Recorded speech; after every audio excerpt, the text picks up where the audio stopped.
So in this example, we're being asked to factor the polynomial that is not a quadratic. So up until this point, we've learned how to factor quadratics using the AC method. However, in this particular case, we can see that our polynomial is not a quadratic. However, we're still going to use methods that we have learned in the past in order to factor this, okay? So if we look at this, we want to try to see how we can rewrite this as a quadratic, right? So for example, see how I have x to the 6th and x to the 3rd? What I'm going to do here is I'm going to call x to the 3rd u. Okay, so wherever I see an x to the 3rd, I'm going to replace it with a u. Now watch what I do here. I'm going to rewrite this as u squared, right? So u is equal to x to the 3rd, so if I do u squared, that is x to the 6th power, right? Just rewriting it.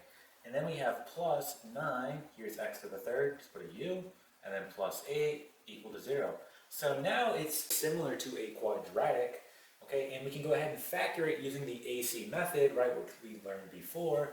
So using a times c, again, this goes back to a quadratic in standard form, which is ax squared plus bx plus c, right? So I want to multiply a and c, so my a here, my coefficient is going to be 1 times 8, that's 8. And then I need two numbers. When I multiply will give me 8, but add up to 9, okay? And that's going to be 8 and 1. So I can rewrite this as u plus 8, and then u plus 1, right, equal to 0. And there it is factored. Again, we did that using the AC method. So now that you have it at this point, you want to go ahead and replace your u with x to the 3rd, right? So let's go ahead and do that. So we have now x to the 3rd plus 8, and then we have x to the 3rd plus 1 equal to 0. And at this point, you may be looking at it and saying, well, we can't go any further, but we actually can, and we've learned a process in the past that we can use in order to factor this even further, okay? So let me go ahead and show you that. So let's go ahead and just erase this. And what I'm going to do is just rewrite it right here. So we have x to the 3rd plus 8, and then we have x to the 3rd plus 1 equal to 0. Okay, so there we are at this point. And what I want you to think about is the sum and difference of two cubes, and in particular the sum of two cubes, because we're going to use the sum of two cubes in order to further factor this out, right? So for example, the sum of two cubes can be written like this, where we have a cubed plus b cubed, right? We know we can expand this out the following way as a plus b, and then a squared minus a times b plus b squared, okay? That is going to be the sum of two cubes. So we're going to use that knowledge in order to go ahead and further factor this out, right? So for example, this is my a, this is my b, right? And then same thing here, this is my a, this is my b, right? So let's go ahead and do this one at a time. So we're going to do each factor one at a time. So let's rewrite this the following way. We have, this is just going to be x to the 3rd, right? And then plus, and then we'll have 2 to the 3rd, okay?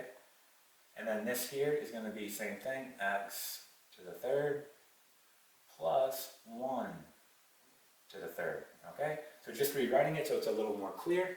And now we can go ahead and just expand both these factors out using the sum of two cubes, right? So let's start with this one here.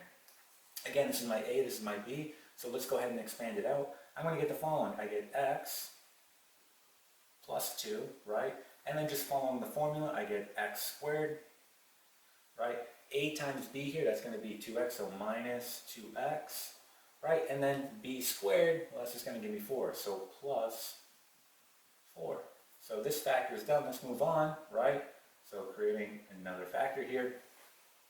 Again, this is my a, this is my b, so a plus b, that's going to be x plus 1, okay? Then a squared, that's going to be x squared, okay? A times b, that's just going to be x, right? X times 1 is just x, so we put minus x. And then, of course, b squared here is just going to be 1, right? 1 squared is just 1, so plus 1. This is all going to be equal to 0. So there it is. Now it is completely factored out, right? So this here would be your final answer right here, okay? So that's how you can factor non-quadratics by still using the AC method, and also either the sum or difference of two cubes. Okay, and that is it.